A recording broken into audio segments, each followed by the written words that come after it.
or something.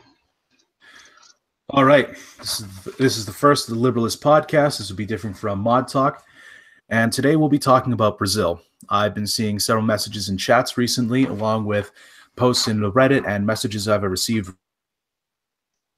regarding Brazil's current corruption and interest in a liberalist movement. To that end, I'm interviewing Salto, a user on our Discord server, and I'll start by going over a basic understanding of the situation I have. Brazil is the green giant. With the Middle East perpetually at war, the US President Donald Trump being the media focus, and Brexit in the UK still going on, it's easy to forget there is still a world out there that we should be aware of. To this end, I think that we should talk about Brazil today. With a national GDP of 2.2 trillion, ranking it 8th in the world, a population of 208 million, placing it 6th, and 805 million square kilometers, Brazil is the Titan of South America, and by all rights should be a major. So why isn't it?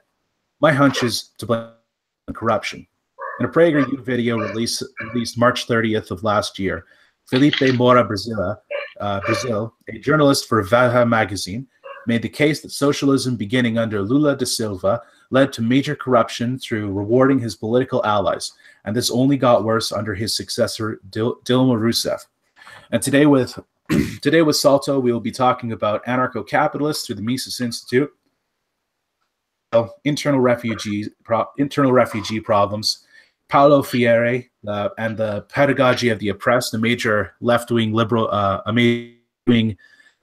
scholar, and the influences, and we'll see how true and what we can understand of Brazil's history, its corruption, and the political situation, what a liberalist movement could mean for Brazil. I'd like to welcome Salto. How's it going? Hello, I'm good. So the first one, and we were talking about this before the chat, is essentially both Lula da Silva and Dilma Rousseff. They're corrupt. They're a problem, but they're not even nearly the first or the beginning of the problems. Actually, our problems begin when we were born, basically. You mean the country, correct? Yep.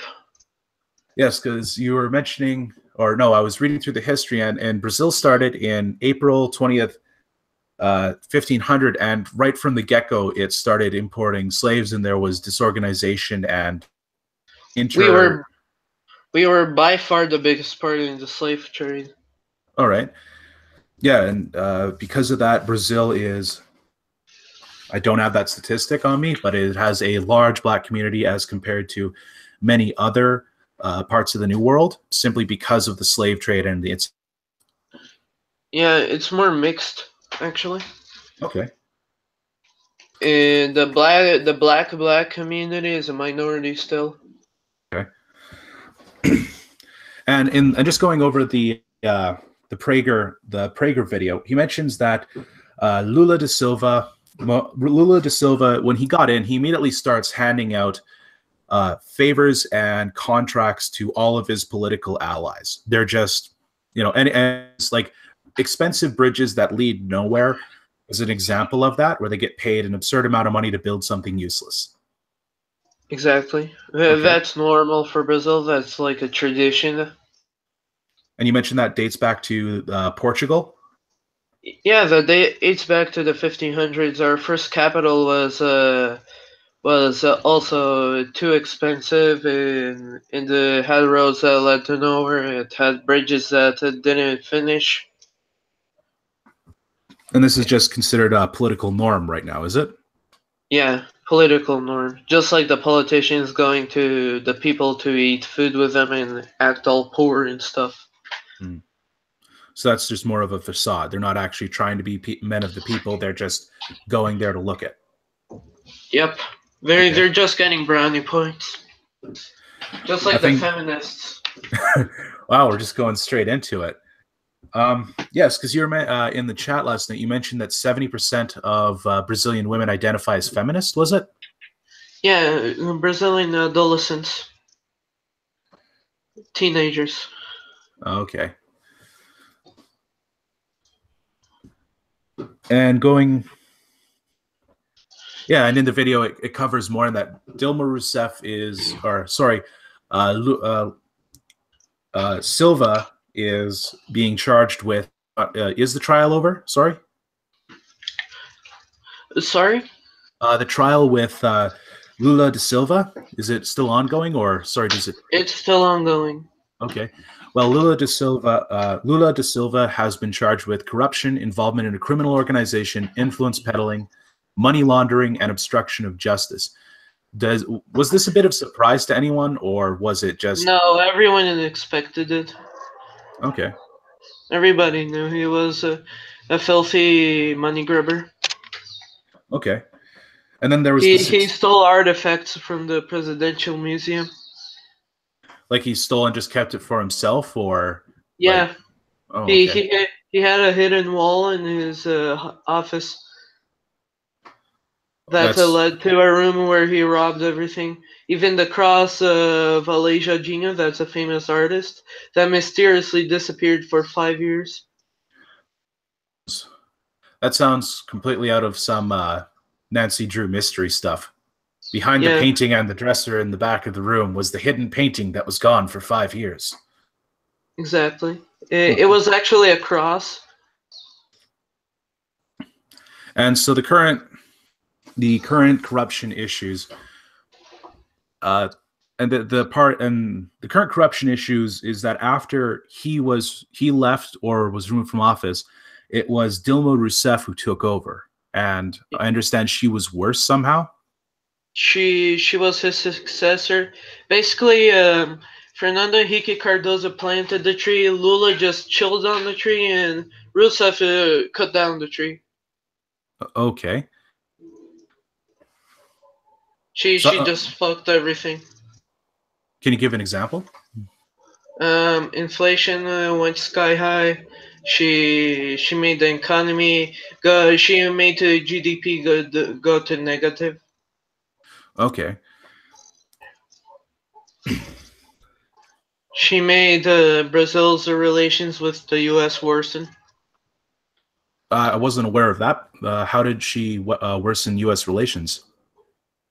Opening relations to closed communist countries like Cuba. Okay. Yeah, I understand in the Union of the Americas that it's been an ongoing conflict. Is America keeping Cuba out of it to some extent? Yes. Okay. Cuba is like the mastermind behind all of the leftist movements in Latin America. Okay. They've always been under the U.S.'s nose in Latin America. Yeah, and yeah, it seems Latin America is going through quite a bit of changes of recent. Yes. One of the obvious ones being Venezuela, and we talked about how that was the impact of Venezuela has started to become the example people cite in regards to the failure of socialism. Yes, and especially the poorer population recites Venezuela as an example of failure of people like Dilma. All right. And so we go to the leftist movements in Brazil, and to put it bluntly, there are many political parties in Brazil holding government as it stands. Yes, And all of them are kind of leftist, to be honest. So there are no right-wing parties in power, or no right-wing parties. Okay. And that's out of 513 seats in your chamber. Yes, all held by leftists. Mm-hmm. And you mentioned that there was an issue with the election. Is there an issue with the election process? Yes, it's digital voting, and the vote counts are all secret, so we don't know anything until it comes out. And where did this? Why did this switch to digital happen? Because they thought it was modern, and the Lula government wanted to get brownie points with Venezuela. But this relation to communist countries didn't start with Lula. It came before. FHC, Sarney, all the guys after the fall of the military government were all friends with commies. And so the military government was what was in charge right before the 88 Constitution, correct? Yes, they went from 64 to 85. Okay. And in that process, they were the right-wing junta? Yes, they were, even though they were right-wing, the Brazil was the most closed capitalist country in the world. Okay. So what was, are you aware of the history of what it was like back then? If you could share a bit? Yeah, it wasn't too severe next to the other military juntas, but if you said commie stuff, you could get beaten down by police or even disappear mysteriously.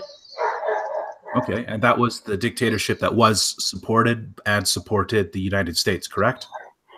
Yeah, they basically were just a reaction to communism. All right. And at the end of, what brought about the end of the junta? They just gave up power, just like Pinochet. Okay. They just walked out? Yeah, they just said our work here is done and went out. So as far as leftist movements, now that most of them have been brought into government, is there much in the way of guerrilla groups still in Brazil, or has that been taken care of? Guerrilla groups, there's only been like two major ones, and they've been suppressed by the military. But the people that survived those guerrilla movements are now in power. All right. Dirceu, Genuino, they were all tourists. Dilma was a tourist too. Oh, she was? Like, Yeah, she killed people. She tortured the U.S. ambassador and she killed the soldier. I had no idea. Yeah. And this is, and amongst those ones, I know you brought up the MST, the Landless Workers Movement. Is that related to this? Yes. They are supported by the Workers' Party. They basically just go around and destroy farms and stuff, claiming they don't have land, and when they get land, they just sell it and destroy other lands. They basically just want communism. Oh. And some of the organization for it, there is a communist forum in Sao Paulo. Yes, there is. It was created in the 1990s by Lula and his commie best friend Fidel Castro. And so Fidel and Cuba were on quite good terms with Brazil back then, or are they still to some extent with Raul in charge? Yes, they are. It kind of soured after Temer took power, but it isn't so sour as to the point where we don't have relations. Okay. And so it was what was, you mentioned Lula and Castro were friends. It's just they agreed politically, or they did quite a bit of cooperation? They were best friends. Lula went to Fidel's house. Fidel came here to Brazil one time, if I'm not mistaken. I They were like buddies. Okay, I can sort of relate that. The father of our current Prime Minister Trudeau, his father was on rather cordial terms with Castro, and I believe he even showed up to the state funeral for Pierre Trudeau in the 90s or early 2002. I don't know, but Lula and Dilma went to Cuba for Fidel's funeral too. Mm. They all really loved Castro. So as much as we could stay complaining about the left all day, there are some interesting movements that are beginning to lean right and start to form in Brazil. And one that stood out in a recent TV video was about the movement, the Free Brazil movement. Was it? Yes, Movimento Brasil Livre, Free Brazil movement. And you have your issues with them, correct? Yes, a lot of people have. They're just a populist movement to getting brownie points by leaning to the right. So they actually want to Just enact. They're just like Lindenberg before the Diretas já he leaned left and got brownie points, and now he's in power. Those guys are basically the same, and a lot of their high-ranking members are in corruption charges too. Not political corruption, just civil corruption. Oh, like not issuing fines, kind of thing. Yeah, not paying taxes, not in debt and stuff in that to big companies and stuff. All right. And so when you say that they're just paying lip service and they're populist, does this mean that they don't intend to enact libertarian policies and that this is just a mask? It's Or just a mask. okay. They won't change anything. They're actually in a collusion with the Social Democratic Party. So beyond collusion, I want to be clear on this. They're not It's just not not open, libertarian. it's secret, but Okay. So you don't think if they actually had majority as a party, they would enact those principles? yes, they wouldn't. Okay. There Um, is one of their guys in office, but he doesn't do anything. okay. Is that the one with the privatized commercial, the privatized campaign ads that were making waves across the world? No, not that one. That guy, I don't know about him, to be honest. Okay. I'm talking about the black dude. Ah. And another and the further in the video in the Reason TV video as mentioned is Mises Brazil, unrelated to the American Mises Institute. This 24-year-old lawyer just started up his own Mises Institute and has been bringing back into Portuguese several libertarian and Austrian books that just hadn't been in print since the 70s. Yeah, true. It was kind of hard to find it before the Mises Institute. So has it had any influence? How aware would you say people are of it? Yeah, people are pretty aware, at least people who browse the internet and are in touch with politics are pretty aware with it. It's now become kind of a meme. How so? Like, are there like, are we talking memes and they're just something everyone makes a joke of, or we can actually find some Brazil Mises memes? We can probably find some ANCAP memes. Okay. Oh, so they're ANCAPs. Yes, they don't say they're ANCAPs, but they're ANCAPs. All right. And you met them? And not actually. I've met members, but not the high-ranking people. Okay. And part of the reason I've been asking why you have or haven't met is you've told me you've been involved in organizing conservative and liberal movements, helping organize conservative and liberal movements in Brazil. Is that correct? Yes, not exactly organizing, but I've been in participatory positions. Okay. I started with the Direita São Paulo, that is now um, getting bigger. I got into them when they were a very small movement, and they started okay, but then they started with a big military dictatorship personality cult to Bolsonaro and stuff. And I just got out. I didn't think that was right. Okay. Also, they were very strict to the abortion drugs things. Oh, so they're more of a far right in the social and religious end of it, correct? Yeah, they're reactionary. Okay. Like, actually reactionary. Like reactionary to even liberalism, kind of reactionary. Yes. Yes, Oh, they think liberalism is a left-wing puppet. okay. And I also met the ANCAPs and stuff, but they're mostly just like a group of friends than an actual movement.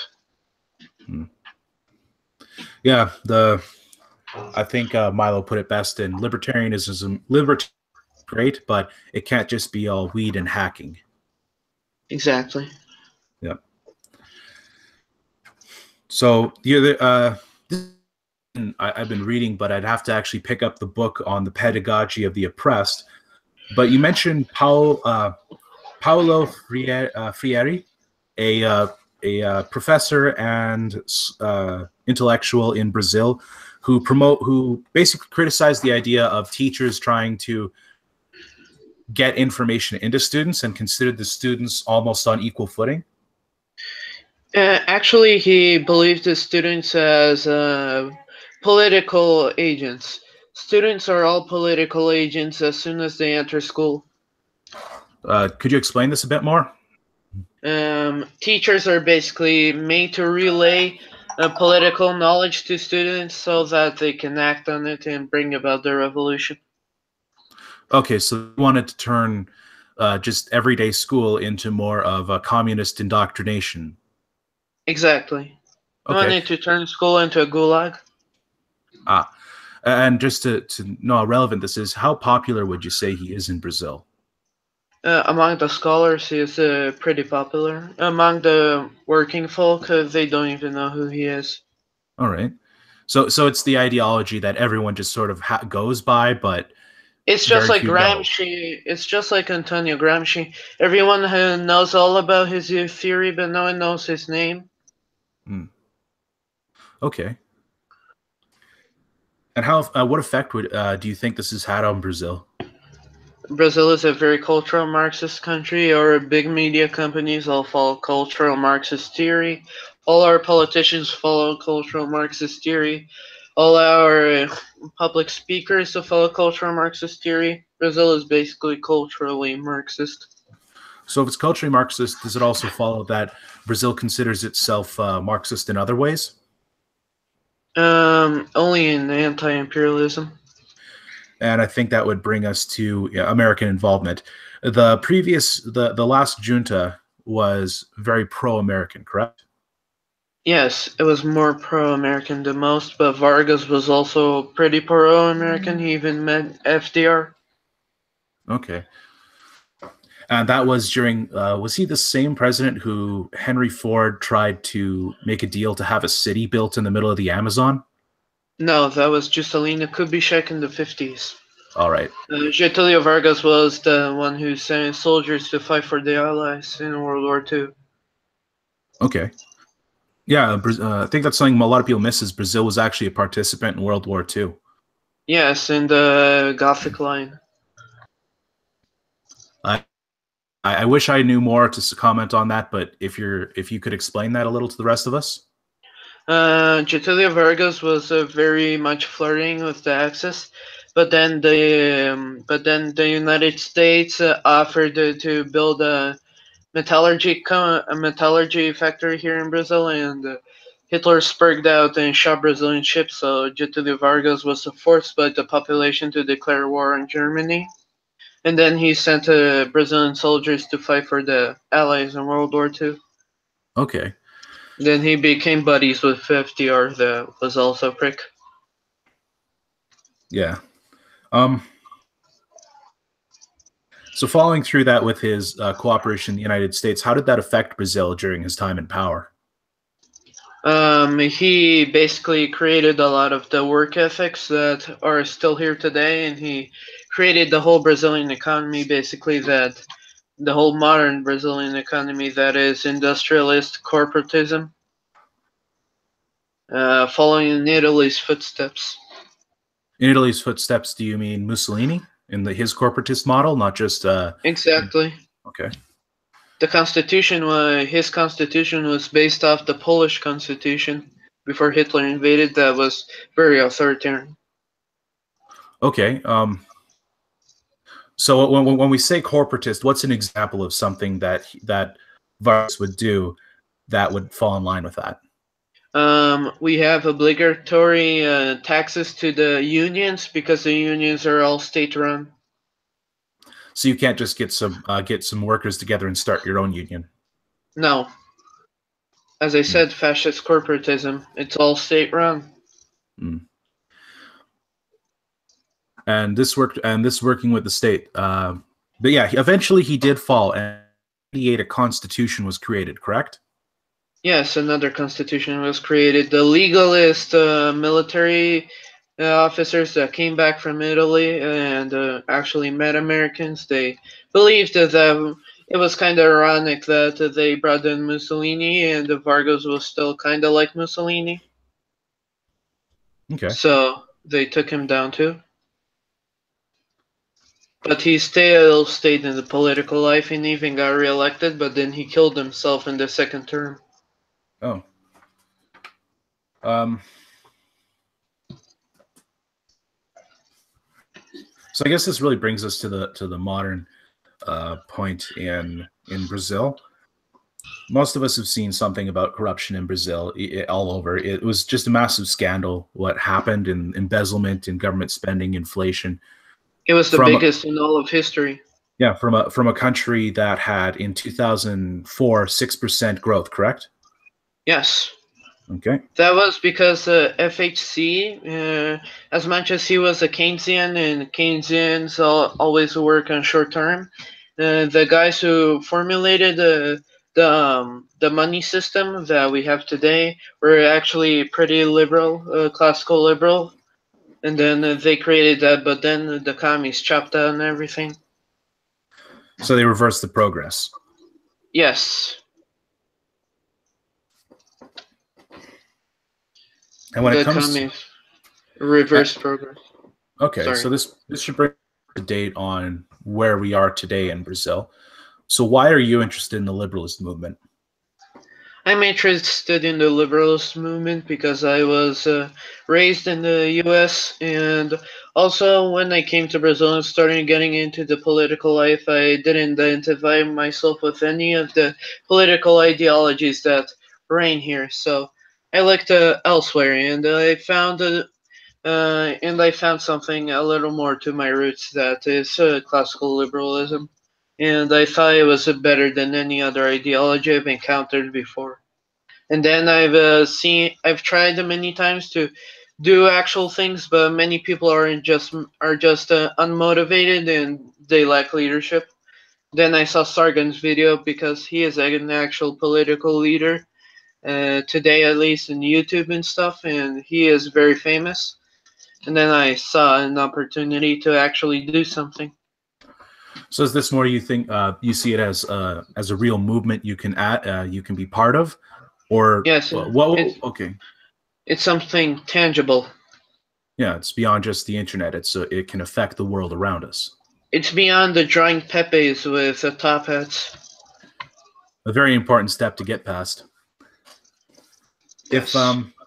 But with this liberalist movement, if Brazil enters presidential elections this year or next year? This year, end of this year. So one thing that might be useful from the subreddit is coming towards the election is essentially getting a meme factory going. So we can start apocalypse.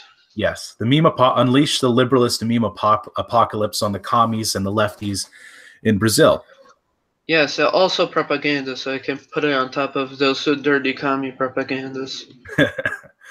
And I mean, it really comes to, we have about 1,300 people here at this growth. I would expect us to be at about 2,000 at least by the end of the month. So I think, even if it never grew past that, 2,000 people who agree to make a meme a day and throw it at that towards a political end. Memes matter. Memes are more effective than attack ads now. Exactly. Are more effective than money, basically. Yeah. Yeah, well, even then it was Venezuela. They were trading in rare pepes at one point for food. Exactly. Yeah. And even beyond that, there's also, there may be the Mises Institute. There may be others who are gaining popularity, but I asked you about John Locke, and there's just no Locke in Brazil. There's no Locke. Adam Smith is basically seen as an imperialist bastard.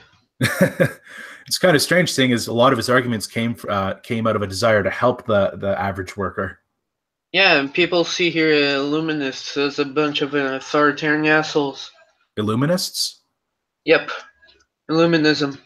The whole movement of the end of the 18th century behind the American and French revolutions. Oh, Enlightenment. Yes, sorry. Here we call it Illuminismo. That actually sounds like a pretty good name. But I think we've had enough arguments about names in the liberalist movement at this point. True. Yeah.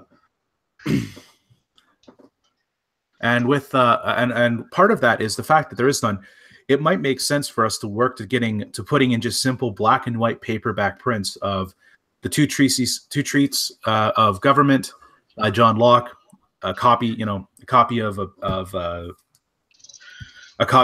a simplified copy of the Rights of Man, Common Sense, a few other of those liberal authors, and just working to translate and put them into as many languages and as cheaply as we can on paper and on easy access to the internet, because the Would communist be propaganda. also awesome to put it here in Brazil. We have newspaper banks where you basically buy your newspaper and stuff, magazines, newspapers. I believe you have that in the U.S.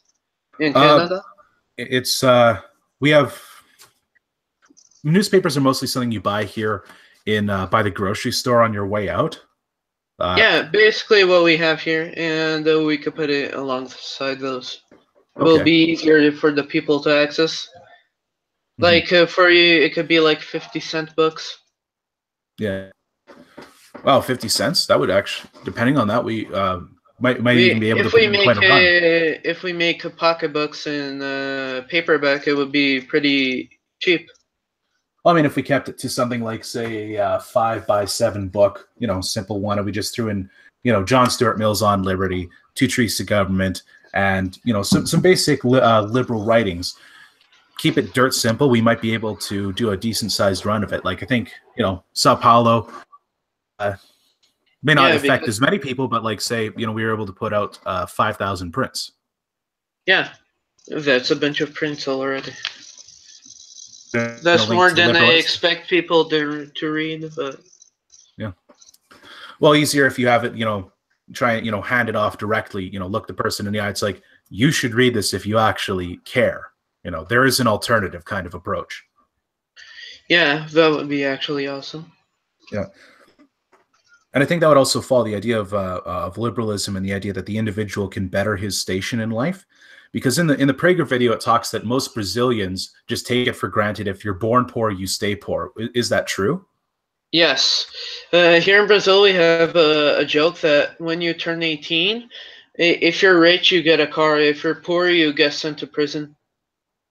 Oh.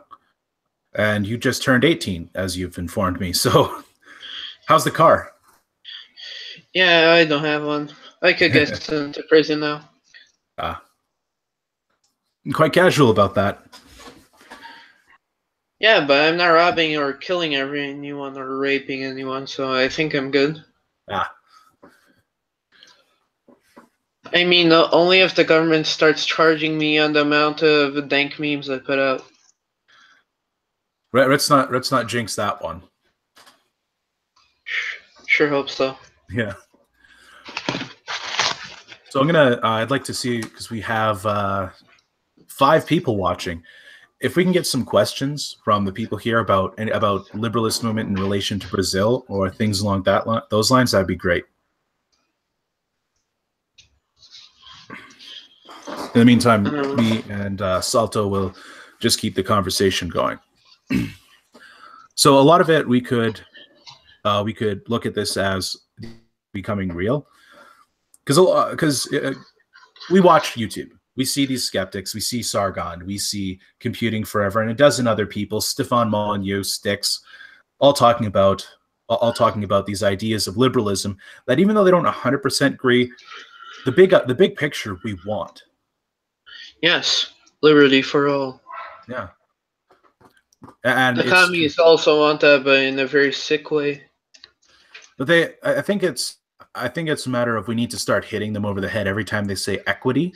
No, equality. We all have equal, we all have equal opportunity, but if you're going to try and force the world to bend to your will and equal opportunity or equal results, we will fight back. Yeah, a big problem here in Brazilian culture is that every time, even in school text, etc., that I have to write, the solution to everything is always bring the government in to resolve everything. That's why these cults of personality to people like Bolsonaro exist, because they think he's going to resolve everything with the magic hand of government. Yeah. It's always been like that, especially because of the existence of the emperor about 200 years ago. Some ideas of him really stuck up till today. Pablo I and Pablo II? Peter the First and Peter the Second. Okay. And I think we got some questions. They're already available very cheaply free audiobooks would be better. I agree. I can actually, I have On Liberty and several books by John Stuart Mill I intend to make into audiobooks and put on my channel. But even putting in an explanation and a bridge to the best of my ability, that is putting it into print. Putting it into print. Digital is cheap to distribute, but not everyone has access to it. And the idea is getting in front of as many people as you can. Like, how many of your Especially grandmothers? a country as ignorant as Brazil, that doesn't even know what an audiobook is. So yeah, paper is still king as far as distributing to everyone goes. You're still too early in technology for that. So if anyone is interested in certain books being turned into audio, I think a lot of us could contribute to it in English and other languages. Specifically because this is a almost 300-year-old ideology, liberalism.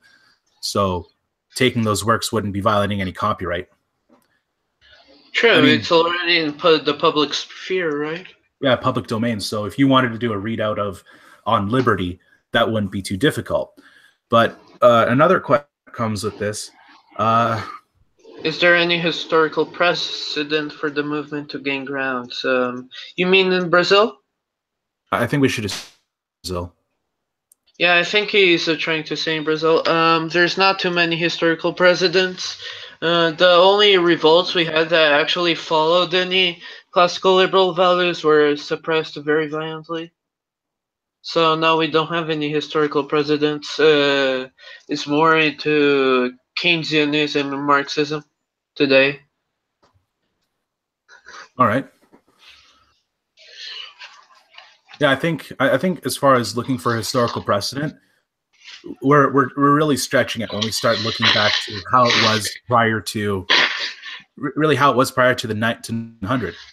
It was just assumed your taxes would be minor. Income tax was considered a violation of your rights. Like, think about it. When you sign that piece of paper, when you pay income tax, it says everything you say here is true and you promise that it is true. That's you testifying against yourself in a legal manner, like self-incrimination. And think about it. If you imagine your taxes, are you damn sure you have it right to be? To be fair, the abolitionist movement here in Brazil did have classical liberal precedents, but they didn't really gain much ground. What made gain better ground was more of the people who in the higher classes who realized that it was better just to hire people than to keep slaves.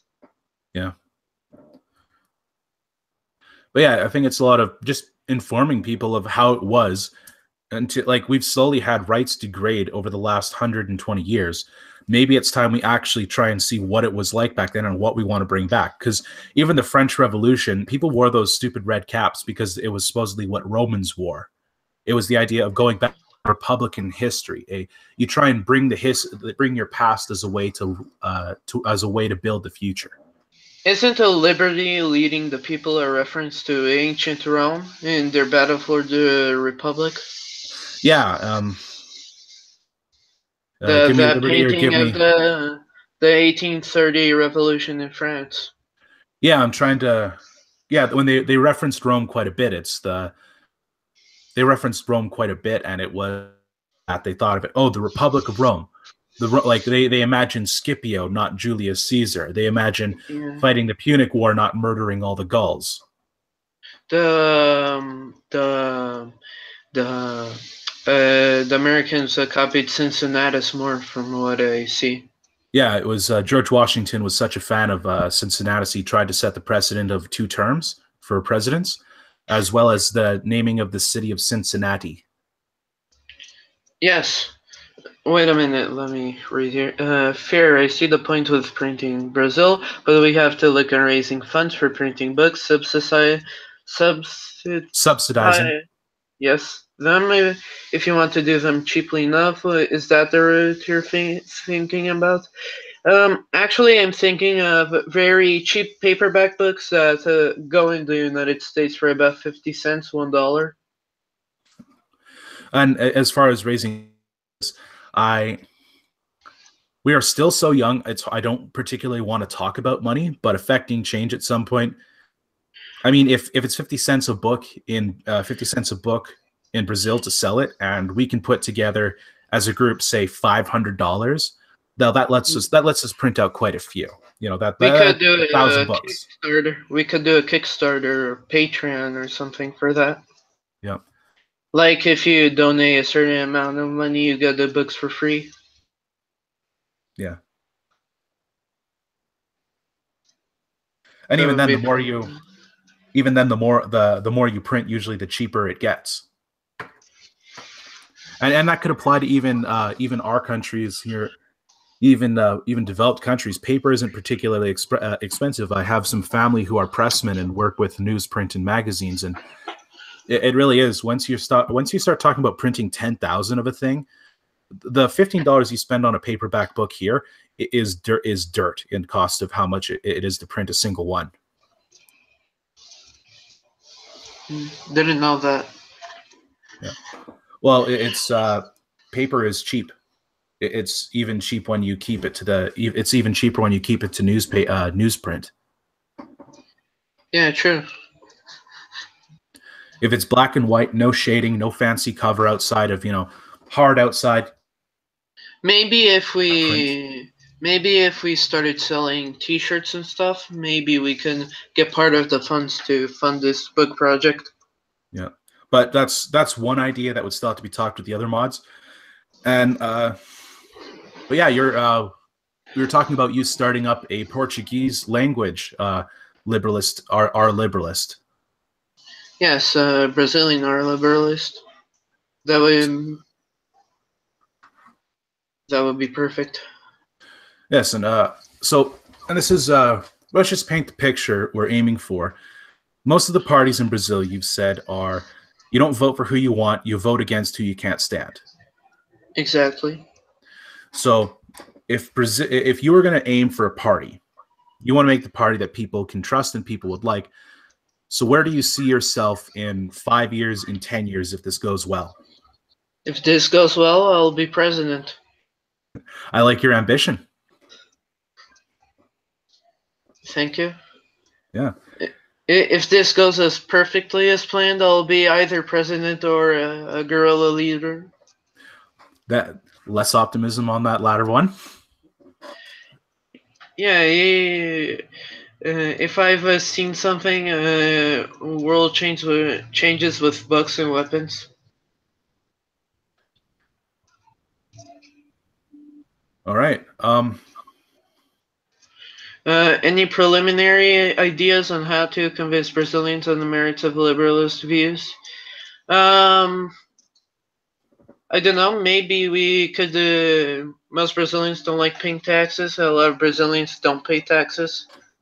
A lot of Brazilians don't like being bossed around. I think that's already a good. I think that's already a good idea to get on. To That bring does on American values. Maybe so many Brazilians want to run off to the United States. Maybe we could transform Brazil into the United States. I think you'd have to be careful about how you phrase that, because as you mentioned, many Brazilians consider America imperialist. Yeah, they like a lot of other countries. The United States is the great Satan. Yeah. If there's a problem, America did it. If not, then Britain. Correct? Exactly. Britain is more culpable during the 19th century, but not today. Today is mainly America. America is the great Satan in everywhere. People don't even bat an eye at China, even though China it dominates most of Brazil's foreign markets.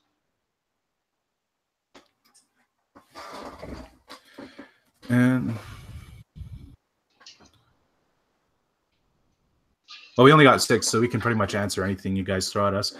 So it gets me with a liberalist movement is, and I know this was part of the argument against the name was, well, we'd sound too much like liberal, but that's the point. We're trying to take liberal back as a term, and picking something that's this close and related is just getting in their face and fight me. Yeah, I was thinking of the 1848 liberal revolutions of Europe, or maybe the 1841 liberal revolution in Brazil, where Okay. people actually wanted to bring a liberal government.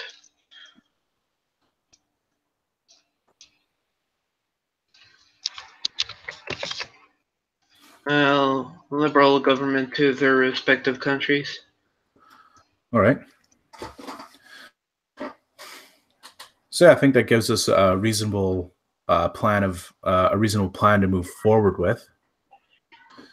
So if we can, I'd actually be interested in doing this around once a month-ish. This would be perfect. Great. I Even don't. better if he could bring other people, other mods, other Brazilians, even Sargon if he has the time. Yeah. I know he's a very busy person. Yeah. Um. But yeah, thanks for everyone for watching, and I hope to do this more regularly. See you tomorrow. See you tomorrow, guys. Thank you so much.